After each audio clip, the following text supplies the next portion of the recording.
Up, sports investors? How you doing today? Fame Rothstein here, betting public sports show. I am your beloved host, Fame Rothstein, aka Her of Fame, but you can call me Slur of Fame. Today's Saturday, October 8th, 2022. It's about, I don't know, 9:30 a.m. Eastern Standard Time when this will be uploaded. Um, we've got joints today, okay?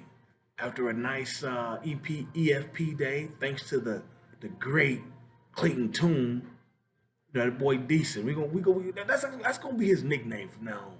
Clayton Toon, the Houston quarterback. We're gonna call him Big Decent. If you listen to the podcast, it was an EFP day. We won the we had Shane Bieber, the Cleveland pitcher. We had him to go over 5.5 strikeouts. I think he had about 8. We had the Mariners on the money line, game one in the playoffs against Toronto. They won 4-0.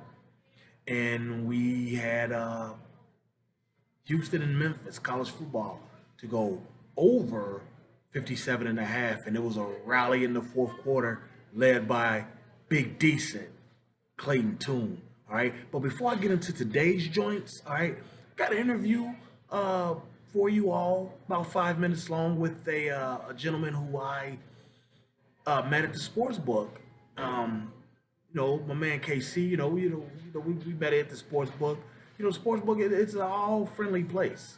Everybody meets everybody, and you learn, you meet different people and learn them. So he's gonna tell you a little bit about his foray into sports betting and how he got started with it, what he likes to do. Get some of his action that he had yesterday. We did the interview yesterday, and then after that, I'll give you your joints for the day. All right, so just relax. All right, sports investors. I'm sitting here, like I told you, this is the Betting Public Sports Show. We talk to the public. We don't just talk to the sharps, the guys who talking about they killing it in Vegas. We talk to the regular man. And I'm sitting here with one of them here at one of the sports books I go to a lot. And I'll let him introduce himself. Go ahead, brother. My name is KC Cars. KC Cars out of Milford, right? Yeah, right out of Milford, Ohio. He's he's probably about a good hour from here. So talk to us about it, KC. How long you been involved in sports betting? I've been coming over here for like the last 4 years. Like, okay, so was your first ever? Yeah, because this is the first time you just got in the No, area. I was in Vegas, doing it out in Vegas. You're doing it out in Vegas. Yeah. Okay, so what do you like to do? I like to do all the sports. I like to do tennis, basketball. I like to do baseball, soccer. I like to bet on boxing, and I like NBA basketball plus college football. Okay, how you actually looking so far today? That's looking real good. Strikeouts with the pitchers.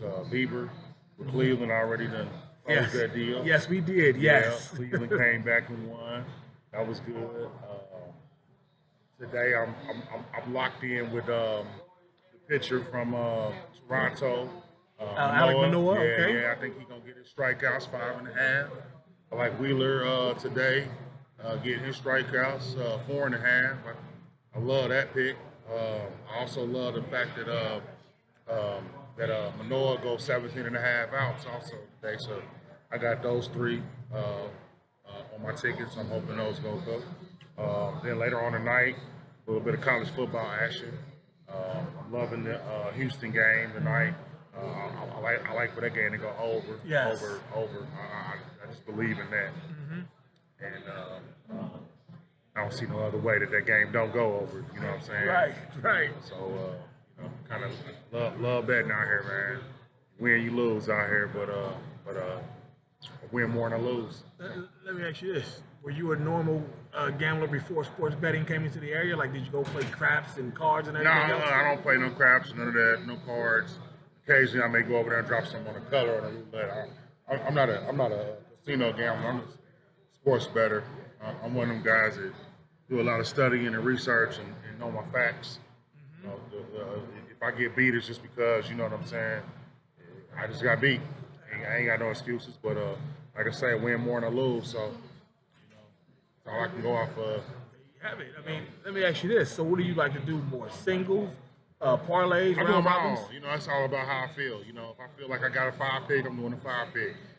I've done 6 picks, 7 picks, 8 picks, 9s, 10s, 11s, 12s, fours, threes, twos, ones. I've done them all. Always the single bet's always best bet. 2 picks always the best bet, in my opinion. It just gets you in and out early. Right. When you're doing a parlay, you kind of got to know what you're talking about. For you to do a 12-team parlay, if you do it multiple times, you know what I'm saying, ain't no luck involved. It's research. So that's how I feel. And I've done multiple 12s, 10s, 11s, 8s, 9s, like I said. So I mastered those. It just depends on the situation and the plays involved, how you set them up. It has nothing to do with luck. There is no luck in sports betting. You either know what you're talking about or you don't. Hey, this is not the lottery. There's no what I'm luck. saying? You gotta know what teams you're getting involved with, what players, and all that. All right. Well, anything else you want to tell the people? This is the betting public. Just be responsible. Be a responsible bettor. Never bet no more than what you can afford to lose. That's number one.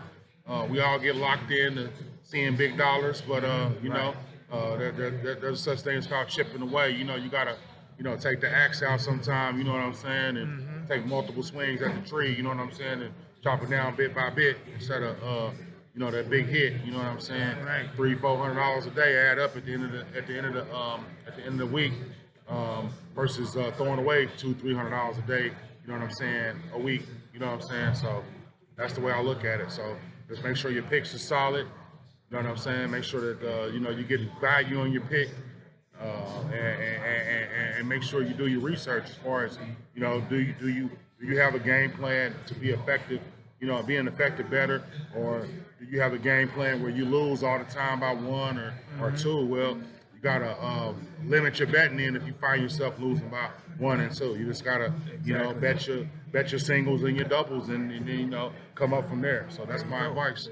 Before you go, hold on one thing. You said value. I thought that was very important because on the podcast, you try not to give people a pick that's too high. Right. Explain that concept of value. Value is that sometimes a negative 200 is just not a good value of a pick.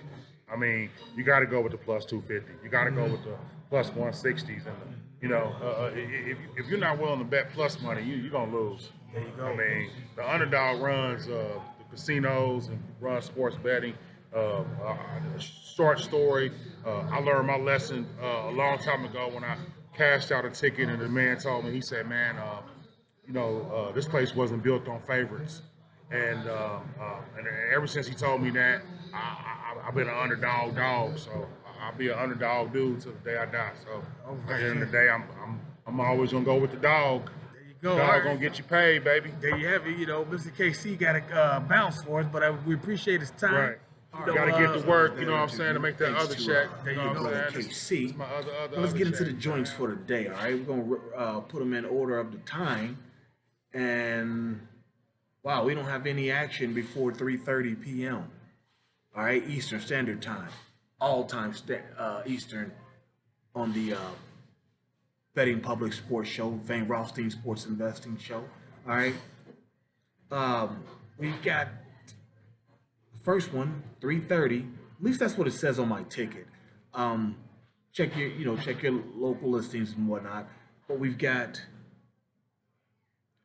the Liberty Flames, Jerry Falwell University. Shout out to him. I'm not necessarily one of his followers or nothing like that, but man, started a whole university, him and his son, and they're Division I, and they made the hoop tournament a couple years ago. Now they're a pretty decent independent football team. They're not Notre Dame or anything like that, but they're on a rise right now. But we got Liberty Flames at UMass, okay? Dr. J University, Marcus Camby University. Lou, you had to be of a certain age to remember Lou Rowe was a decent ball player at UMass, him and Marcus Camby, but UMass ain't got no football history. They don't have any football players. They're 1-4 this year. Their only win is against a FCS school. I mean, Tulane cracked them pretty good. A couple teams, I mean, they kind of lit them up, and they're playing Liberty. Hugh Freeze. Last year they had Malik Willis. They were one of our darlings. Well, it was that a couple years ago. It was them. No, it was, yeah, no, it was a couple years ago. Them and BYU. Those were our darlings a couple years ago. And Liberty this year, they're back. They're solid. They're strong. A good running game. Good defense. Good. They are a damn good team for their level of Division One, and that is the what is it, the Power Five, Group of Five, and there's the other five or something like that. They're right there. They're decent with that. They can compete with most Group of Five teams. They'll compete with you, and I think they're a 24-point favorite. I took them minus 21, teased it back a little bit. I'm like, they'll beat them by 3 touchdowns. They probably will cover. That's probably just me being a punk, not putting it all out there. But yeah, we're gonna take Liberty minus 21. I'm just gonna give it to you raw at the speaker on these joints today. Get that to get everything to you. We're gonna take Liberty minus 21, and that's minus 155 odds. All right, and that's at 3:30 p.m. Eastern. All right, and then the next game is at 6 p.m. Eastern. Okay, you've got the Western Kentucky Hilltoppers going across the South to take on the Texas at San Antonio Roadrunners. Meet me. Both teams are 3-2. Okay, Western Kentucky opened the year by shellacking Hawaii on the Big Island, and they beat the brakes off of Florida International, 73-0.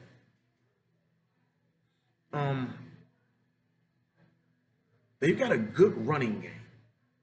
They run and they air it out. They just got a good offense. And this is how to be a good group of five. This is how to be a good group of five game. I expect a lot of points on it because Texas San Antonio, they give you 34 or something. They give you 38 and give up 34 or give you 30 something. They give up quite a lit. They give up quite a bit. They don't have a great defense, but they do run the ball well. And like I said, they can score with anybody. You see, they hung with Texas in the first half. We had that on here. All right. And so we're going to go ahead and take this game to go over 70. Wednesday, it was 67.5. It went up to 72. I brought it back personally to 70 for minus 137 odds. And that's because, in my own personal experience, and that's what I booked today, minus 70. The last time I saw a spread jump like that, it was the Red River rivalry. It was Texas and Oklahoma. I don't remember who was playing who or where, but it was Texas and Oklahoma. And I remember Kyler Murray was the quarterback, or it might have even been Baker Mayfield's last year. But like it started off at I think the total was 80 and they finished in the 90s or something like that, or it might have went up to 80, but by kickoff, and they finished in the 90s. And that was the Red River rivalry. So when spreads jump like that, they usually stay around that. So we're going to go ahead and take this game to go over 70. Like I said, minus 137 odds, all right? And then we got 2 games at 7:30. We're going to stay with this first one. 7:30 p.m. Eastern. Okay, you got the Clemson Tigers, 5th ranked in the country, going to Boston College. Clemson's unbeaten. I'm not saying that they are back, to where they were just a few years ago, but they ain't. You're gonna have to deal with Clemson this year. Okay, you're gonna have to deal with them. Okay, they got a quick scoring offense. I'll admit I've said it for years. I'm not a fan. I'm not a big fan of Dabo Swinney as a person. There's just something about him I don't really like. But he just rubs me the wrong way. But you can count on his teams most years, and you'll make some money with them. And they are 20.5 point favorites at Boston College, who have absolutely nothing. And so we're going to take Clemson to cover that 20 and a half. It ought to be easy money with that because, like I said, even though it's on the road, I mean, everybody's scared of Clemson in the ACC. Boston College is going to give them their best shot in the first quarter. Then once Clemson start popping them, they're going to stop. You know, Boston College, the Eagles, they don't have anything going on over there. I think they're 2-3. You know, no significant wins against and no significant competition this year where they fared well against. So we're gonna go ahead and take. I'm trying to read my notes off to the side here, but yeah, we're gonna go ahead and take Clemson uh, minus 20 and a half. Okay, and then the last one. Yeah, see, Texas San Antonio, they rushed for 3.8, but they give up 4.6. That was that last game I was talking about. Yeah, they gonna take care of that. They're gonna take care of that business. Yeah, Clemson, yeah, they don't give you up nothing running. You know, you're only gonna run 69.6 yards of carries because they're always jumping on you, making you throw. Okay? Yeah, Boston College averages 2.4 yards a carry. Give up 4.1. You're not going to be in this game very long. Okay? And then the last one, 7:30 p.m. I've got it at 7:30. Then I've seen it at 10:30. You definitely have to check the local listings on this one. But it's Wazoo, Washington State, going south from them to go take on USC. I know USC we lost with them the last two times we had them. But trust me, once those players that are there realize and understand the history of USC, that they're back and they're sixth ranked in the country, they haven't lost. They're gonna start writing that ship. All right. We've got now USC, like I said, or Wazoo. Let's go with them. They run for 3.7 yards a carry. They only give up 2.9 against most teams. Okay. But at 3.7, that's not going to be a problem from USC. For USC to give them a problem, like Oregon State did, you're going to have to be able to run the rock. And Wazoo does not. They've never run the ball very well. I mean, going back to Drew Bledsoe, Ryan, remember Drew Bledsoe and Rick Meyer, and then it was over to number one, and then it was I forget his name, Ryan something, against Peyton Manning, for the number one, pick, and Peyton won it. He said they've never run the ball. Now USC does give it up at 4.4.5 yards a carry, but they run for 5.4 yards a carry.